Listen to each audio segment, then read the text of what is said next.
So basically, if you ask me what it's all about, I would say it is tongue-in-cheek, and it's not to be taken too seriously. If you asked me what this story is truly about, I'd describe it as cheeky and not meant to be taken too seriously.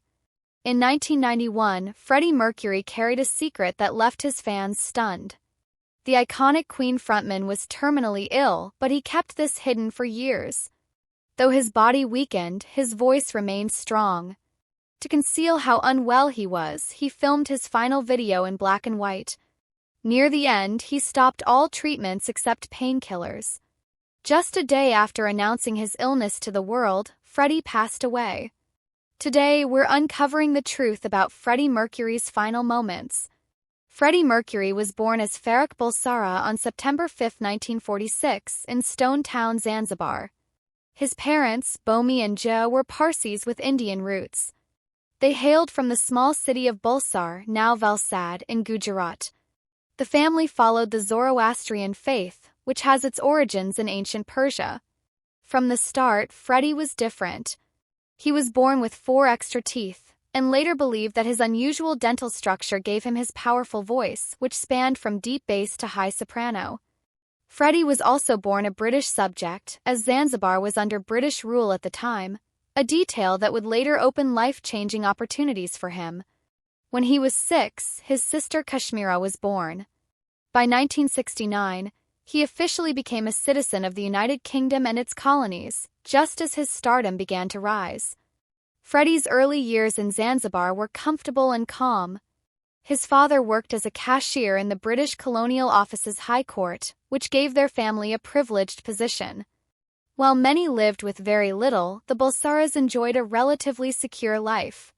Freddie began his education in a missionary school run by Anglican nuns, which introduced him to British-style learning. But everything changed in 1964. A brutal revolution erupted in Zanzibar, targeting Arabs and South Asians. Thousands lost their lives. The Bulsara family had to flee for safety, abandoning all they had. They escaped to England. Freddie was 17 at the time. The transition from a sunny island to the grey, cold streets of Feltham was jarring. Life would never be the same again. However, the seeds of his future were already planted.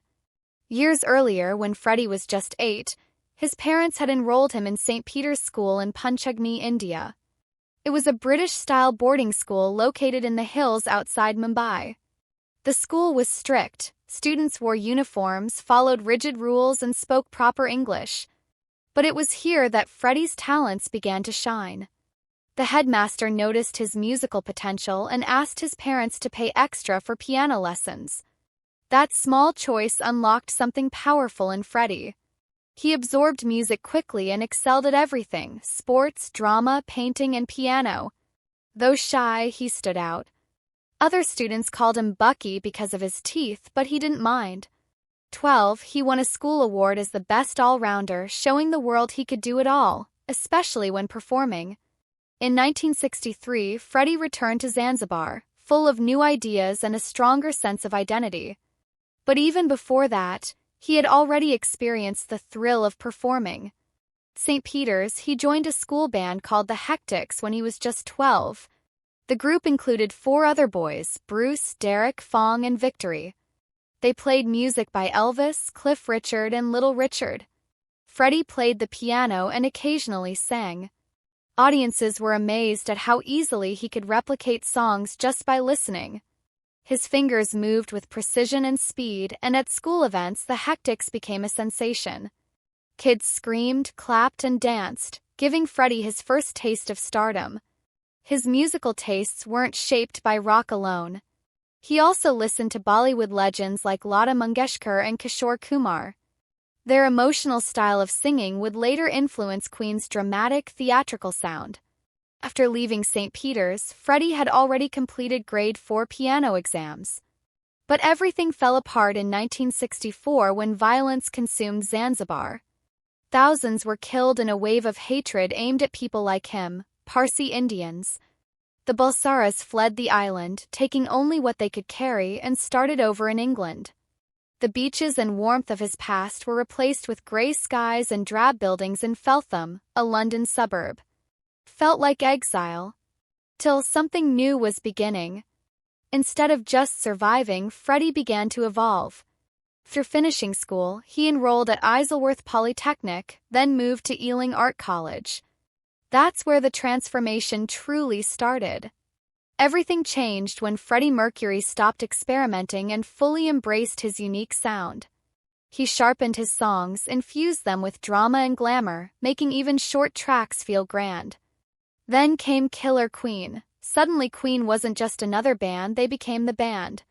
The song was a massive hit in the UK and crossed over to the US, marking Queen's breakthrough. But behind the scenes, things were far from glamorous. The band was broke, with their label Trident Studios taking most of the money while the members were paid like part-timers. Despite having hits, they couldn't afford decent housing. Freddie lived in a damp flat and John Deacon couldn't secure a home loan. After months of legal battles, they finally broke free, but at a heavy cost. They paid hundreds of thousands and gave up royalties from future albums. Right after gaining independence, they decided to make their most expensive album yet. A Night at the Opera wasn't just another record, it was their last big gamble. They used 7 studios, spent more than any British band before, and risked everything on its success. Pressure was immense but pushed them to aim higher. Freddie led boldly with the 6-minute epic Bohemian Rhapsody, operatic, chorusless, and initially confusing to many. Yet Freddie wasn't asking for acceptance. He was commanding attention. Filmed in a low-budget video shot in a single day, the song rewrote pop music rules and stayed #1 for 9 weeks. Freddie didn't just revolutionize music. He transformed himself on stage. He became a commanding force, performing with a voice that soared from highs to lows, captivating crowds of 20,000, making each person feel singled out. That broken mic stand he snapped accidentally? He turned it into a signature prop. By the time Queen performed Bohemian Rhapsody live for the first time, audiences weren't just watching a concert, they were witnessing a showman in his prime. In 1977, at Bingley Hall after a Queen show, the crowd spontaneously began singing, "You'll Never Walk Alone." The moment wasn't planned but inspired Freddie, who told Brian May they needed songs that could spark that kind of connection. That led to We Will Rock You and We Are the Champions, 2 of the most iconic stadium anthems ever, born from raw fan emotion. Freddie was no longer just performing. He was creating music that crowds shouted back every night. By 1980, with another One Bites the Dust, Freddie had taken Queen far from glam rock roots into funk and edge. Many doubted Queen could pull it off, but it became their biggest US hit. Freddie never stayed still, always evolving, reinventing, and reaching new fans. With success, his lifestyle grew equally extravagant. He spent freely, buying whatever he liked, from opening a closed jewelry store to extravagant birthday parties with 700 guests and massive cakes. Freddie didn't just live large, he lived louder than anyone. Not everything Freddie did was met with gold. In 1984, Queen played in Sun City, South Africa during apartheid. Though legal, it was controversial and broke a cultural boycott many artists followed. The backlash was severe: fines, blacklisting, protests. The band later admitted it might have been a mistake. Meanwhile, Freddie was always chasing new creative paths.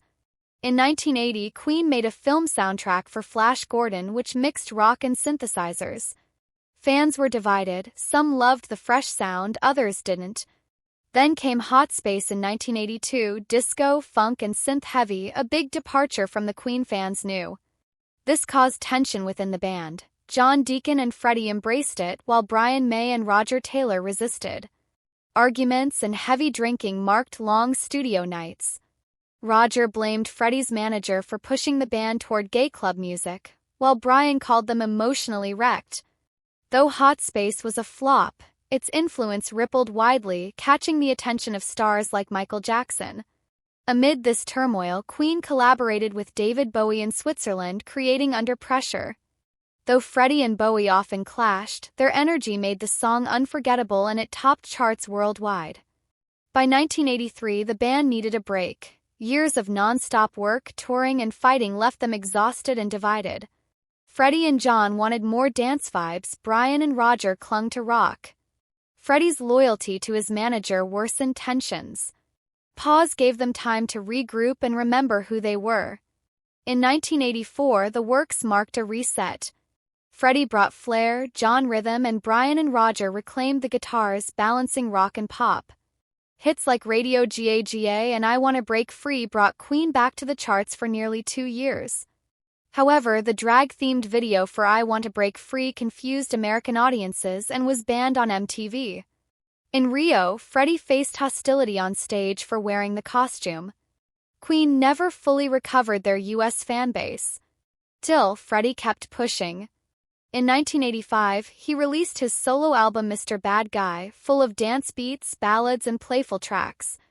It was a pure Freddie expression, though America barely noticed. He wasn't chasing sales, he wanted freedom. Soon after, he shocked fans by teaming up with opera star Montserrat Cabal, his idol. They recorded Barcelona, blending opera and rock in an unprecedented way. When the song became the 1992 Olympics anthem, it gained legendary status. By early 1988, shortly after his HIV diagnosis, Freddie returned to the studio with Queen. He kept his illness secret, wanting no pity, only to sing. Despite pain and fear, he gave everything on The Miracle, which topped charts across Europe, an unexpected triumph. During Innuendo, Freddie's body weakened, but his voice remained powerful. He urged the band to keep writing, telling them, "You can finish it after I'm gone." On February 18, 1990, Freddie accepted a Lifetime Achievement Award at the Brit Awards, barely speaking, just thanking the audience before quietly leaving. His worn appearance made rumors real, but he smiled, hiding pain from fans.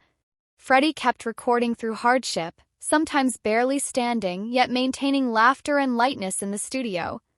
When asked about The Show Must Go On, he confidently said, "I'll do it, darling," downed vodka and nailed it in one take, one of his most powerful performances. In May 1991, Freddie filmed his last video, These Are the Days of Our Lives. Shot in black and white to mask his illness, he wore a vest adorned with his cat's drawings, smiling and joking. At the end, he whispered, "I still love you," his final message to the world. By November, he stopped all medication except painkillers, ready for peace. His friends cared for him around the clock. He couldn't paint or see well but still laughed and shared memories. On November 22nd, Freddie's manager publicly announced he had AIDS. At 8 p.m., the news broke. Freddie, lying in bed, smiled more relaxed than he had been in years. Less than 24 hours later, on November 24, 1991, at 6:48 p.m., Freddie Mercury died at age 45. The world lost a legendary voice and the first rock star to die openly of AIDS, bringing the disease into the spotlight when it was still taboo. After his death, mystery surrounded his ashes. While he was cremated at Kensal Green Cemetery in West London, his ashes remained unclaimed for over a year. Eventually, Mary Austin, his closest friend and former lover, took them and never revealed their final resting place. In 2013, fans found a small plaque at the cemetery with Freddie's real name, birth and death dates, and a French message signed with an M. But it soon vanished, likely removed to keep the secret safe.